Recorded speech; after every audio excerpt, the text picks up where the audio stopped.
right, y'all. So let's go ahead. Let's get into this next damn reaction. Now, this is a very interesting video. Why Cenat is the new BET 106 in Park. Let's get into this damn video, y'all. Let's do it.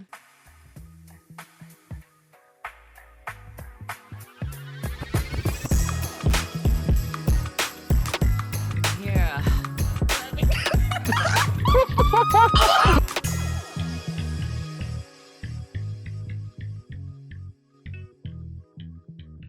Controversially argued that the streamer Cenat is the new 106 in Park. In the 2000s, hip-hop fans religiously tuned into the iconic music TV show 106 in Park, and Corday argued that the same movement is happening today with Cenat's Twitch streams. The tweet was laughed at by many people, but as I'll get into, there are a lot of surprising similarities. 106 in Park was a TV show that first aired in the year 2000 when B.E.T decided that they were going to fill a huge void missing from TV schedules. Yep. At the time, kids after school would switch their TV sets onto MTV and watch TRL. Total Request Live, or TRL, which gave a countdown of the charts and showcased the latest music videos. With 106 in Park, B.E.T took the format of Total Request Live, but dug a bit deeper into hip-hop and R&B music. While Jay-Z, Beyonce, and Nelly were mainstays on TRL, B.E.T could also shine the spotlight on slightly less popular artists such as Ja Rule, Ashanti, and Ginuwine, among many others. The TV show was named after its original location, East 106th Street and Park Avenue. That's why it's called that. One of the many teenagers inspired by the show was Garrett Kennedy, who wrote for the LA Times. As a black teenager with an affinity for pop music but raised on R&B and hip-hop, I considered BET's 106 in Park essential viewing. He said that it scratched beneath the surface of just doling out popular music videos. It offered something deeper for myself and teenagers like me across the country. This was the only show where the audience looked just like me and kids I knew, and was packed with the rising R&B and hip-hop talents I crushed on, as well as the stars who already mattered to me. The show was hosted by AJ Calloway and Free and showcased music videos, interviews, and performances. Part of its appeal was that it was live, meaning that anything could happen. One of its most iconic segments was known as Freestyle Fridays, which gave up-and-coming rappers the opportunity to battle each other. I remember And one of the this. most iconic rappers to appear on this was Blind Fury, who was literally visually impaired and could rap incredibly well. The show has also been seen as an important launching pad for Sierra and Drake. 106 in Park cultivated a communal aspect of the show.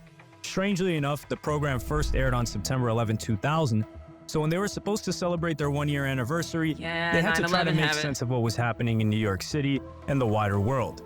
Garrick said, 106 in Park is where I turned to grieve after Aaliyah's death. Her final interview was on that couch days before the 2001 plane crash that claimed her, and a month later images of the attacks of September 11, 2001 would flash on the network on what was the show's one-year anniversary. 106 was how I was plugged into the world.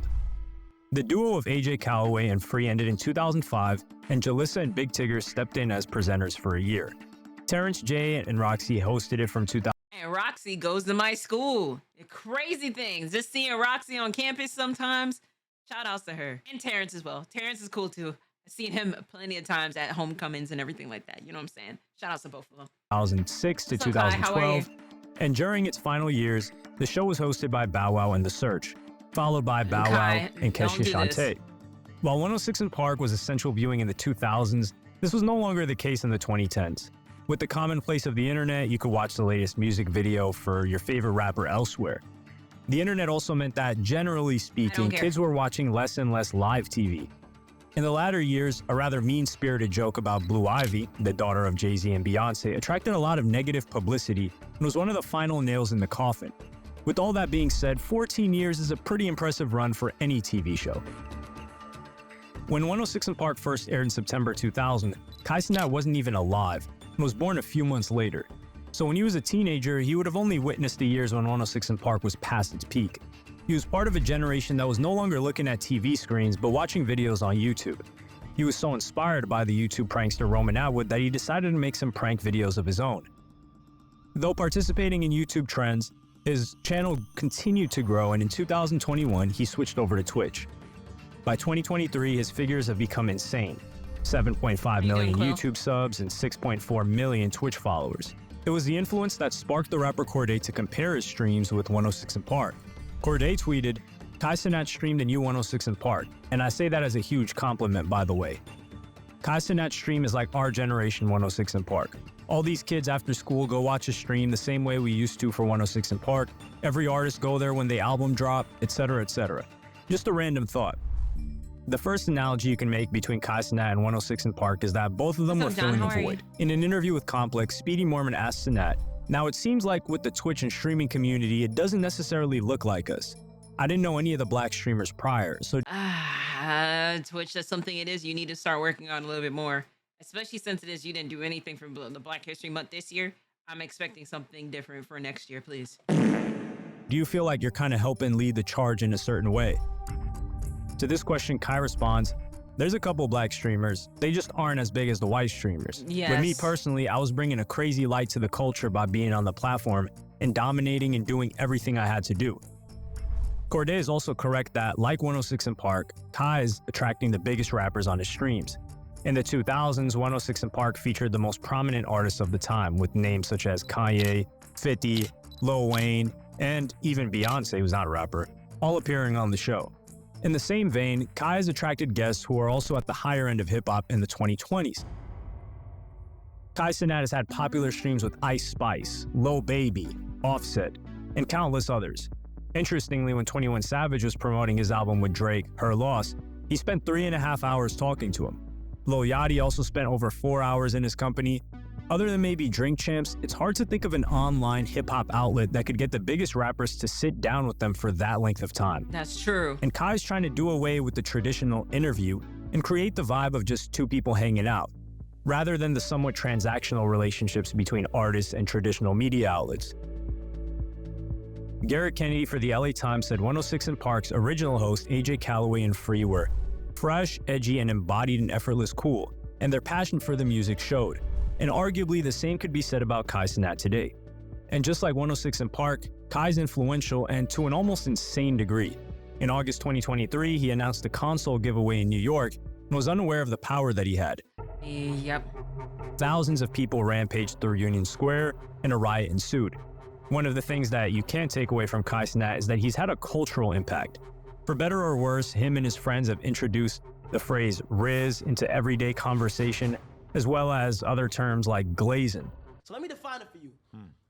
Riz is when, like, you talking to a girl, right? And at first, shit is not going your way. You spit game to where, like, you're risen, your Riz is just like, you're rizzing them up. However, in terms of fans, it's difficult to make a like-for-like comparison between Kai Cenat and 106 in Park.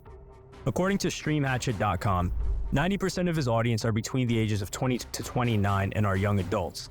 Corday made the analogy of kids coming home from school and tuning into Kai, but this data suggests that it's college students and young adults who are his core fan base, which seems very inaccurate compared to the number of people that showed up to his giveaway. So the likelihood is we may not see the actual real age, but it's people that are pretty young, teenagers.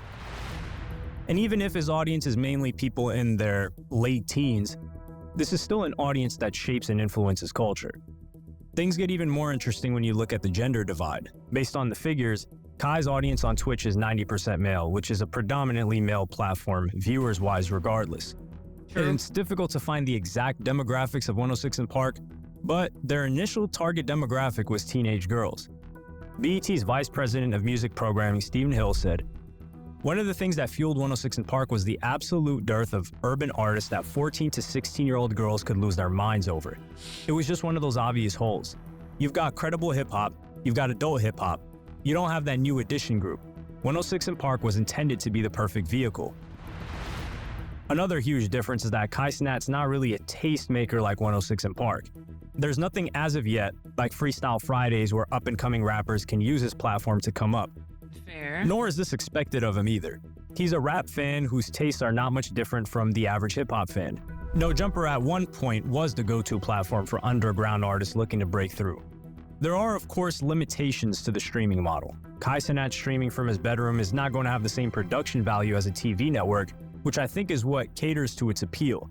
And unlike 106 in Park, there's no crowd in the background, and instead, the live audience is the comment section with either W's or L's spamming, which doesn't have the same energy, but it does have that same immediate touch.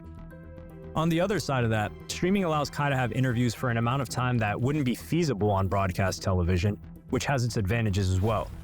But with Kai Cenat and 106 in Park, you can essentially compare apples and oranges. And of course, people have made the claim that Corday only said this so Kai would invite him onto a stream, but it did spark an interesting conversation. Each generation will have its thing, which made them feel connected to what was going on with their generation and their culture. The parents of those Not the episode of where it is she threw the chair. Which made them feel connected to what was going on with their generation and their culture. The parents of those who watched 106 in Park would have felt the same about the TV series Soul Train in the 70s. And the current generation coming up will have streamers, podcasters, influencers, and rappers that they can. This is a crazy thing why everybody thought Sierra was a man. But listen, do I feel like it is that Kai is in his own way kind of the same thing before Aiden Ross started being on the BS? And Kai is literally the only one it is I can able to think of on this platform that is doing everything it is that he needs to do. Bruce was out here acting a damn fool, and your rage is now on to Kick, and there's nothing wrong with that. But Twitch, I really would like. There's so many streamers it is that I can able to name at the top of my head that deserves a little bit more shine, other than the normal, safe streamers it is that's always going to be protected. And there's nothing wrong with that, but I want more of a demographic. If we're gonna go ahead and do different things like Heritage, Hispanic Heritage Month, and all that, and everything of like the LGBTQ plus community, I love that, honestly. But I want more. I would like a little bit more of us, because that gives more. I'm glad it is that it's already doing that with like the other demographics, especially when it comes down to LGBTQ plus community. It gives a voice for our people it is who never really felt like it is that they had that opportunity to do so. But I want more, especially for us. I would love to see more of that, more of a facing for us, instead of just a cherry picked kind of a thing. So listen, W reaction, man. Really like that video. Thank you.